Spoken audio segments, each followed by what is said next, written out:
Welcome to the Office of Special Needs EFMP podcast brought to you by the Defense Department.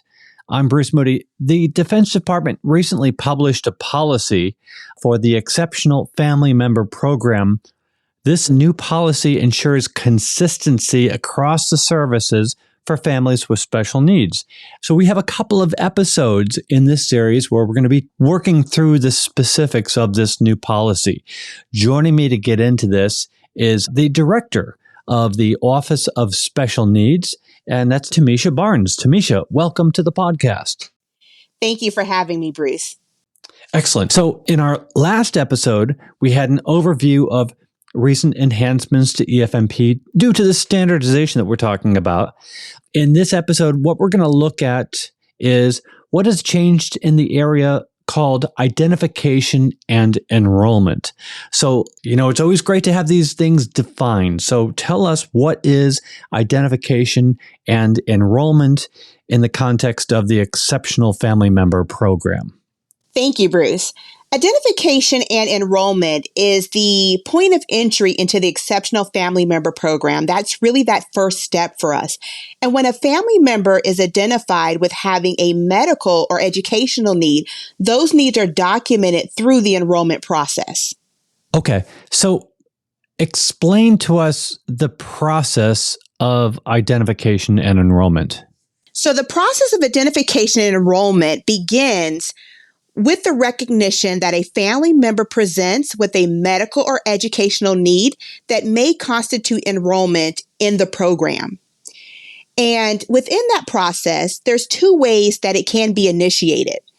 A service member and or family member may reach out to the Exceptional Family Member Program office located at the Military Medical Treatment Facility to initiate enrollment. It is important to note that the service member or adult dependent will complete the demographic portion of the form. The remainder of the form and the content that really talks about the medical needs of the family member or the educational needs of the family member is completed by the medical provider or the education provider. Once the forms are completed, the sponsor or the adult dependent goes back and signs the packet to signify they agree and are submitting accurate information. After the forms are complete, the service member, could be the family member as well, will provide the completed forms to the EFMP coordinator located at the MTF. Now, if there is an educational need, in addition to the forms, we do require that the Individualized Education Program or the Individualized Family Services Plan is provided as well. The service member will provide the completed forms to the EFMP coordinator located at the MTF. Now, if there is an educational need, in addition to the forms, we do require that the Individualized Education Program or the Individualized Family Services Plan is provided as well. The EFMP coordinator will review the documents, and if there's a need for additional information or if the documents aren't complete, the EFMP coordinator will contact the service member for additional information. But from that step and from that process step, the EFMP coordinator will manage the documents with the appropriate staff to complete the enrollment process. Appreciate you going through that. Now, with the new EFMP standardization policy in place, what sort of enhancements will we see to identification and enrollment? And how are these going to benefit families? So the two biggest enhancements that I consider benefits for families is one, that upon enrollment for families, the EFMP Family Support Office must contact the service member and family to provide information on support services available to that family. We're really pushing mechanisms to ensure that families not only are enrolled in the program, but we want families to know what services are available to them. In addition to that, there is a requirement within the process to ensure that the enrollment decision is communicated to the service member and the family. And we're not saying that the military services did not perform those actions, but we really wanted to make it clear and transparent that the expectation is clear communication within this process on the decisions that was made, as well as how do we support families. We want families to know from day one what's available to them so they could take advantage of all available resources that can better support their family and their needs as well. Great. So the next question falls into the FAQ, the frequently asked question. Is enrollment in EFMP optional for family members who have a member with special needs? Now, that's a very good question, Bruce. And so to answer that, enrollment is mandatory. It is not optional. Enrollment is mandatory for active and reserve component service members serving on active duty whose families include a member with special needs. So with that, how does being enrolled in the EFMP benefit service members and their families? So when we look at the benefits, each installation has an EFMP Family Support Office staffed with providers who can help service members and their family in the following ways. So one of the major ways is helping families tap into their community resources, services, and programs that will meet their needs. Providing information and referrals to help the service members' families develop a family services plan. EFMP Family Support Office provides training and other support to help the service member and family be their own best advocate. And we also provide a warm handoff to EFMP Family Support at the next installation when the service member PCSs. And that really helps with that continuity of services and accessing services upon relocation to a new installation, but also helps that proactive conversation so that there is that seamless transition of care and support. Great. So we have two tools on Military OneSource that I want you to talk about. And these are tools where listeners can get more information or support. The first one is Military Installations, and the other one is Military OneSource.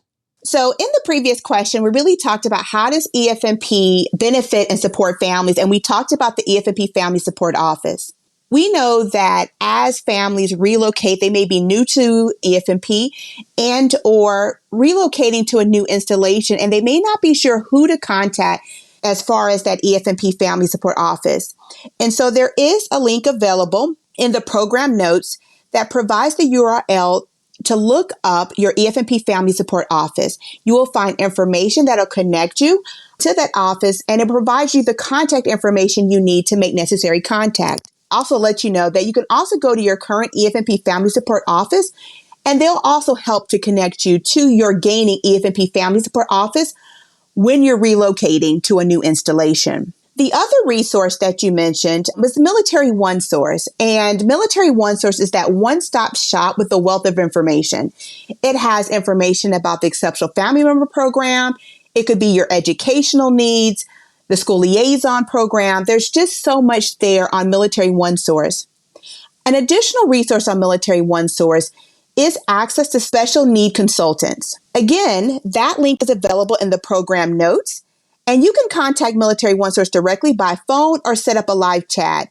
I encourage families as well as service providers and external providers to access Military OneSource for a variety of resources and tools that can help meet the needs of your family and help providers assist families in meeting their needs as well.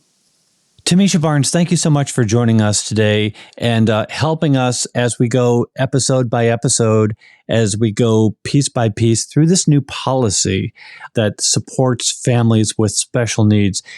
I think maybe I have one last question, or if you could perhaps explain to us, when people think, oh, they've just published a policy, that we've basically written what we're going to do in stone, but it's not really like that. And I'd like perhaps for you to explain that this is an ongoing process of evolving support.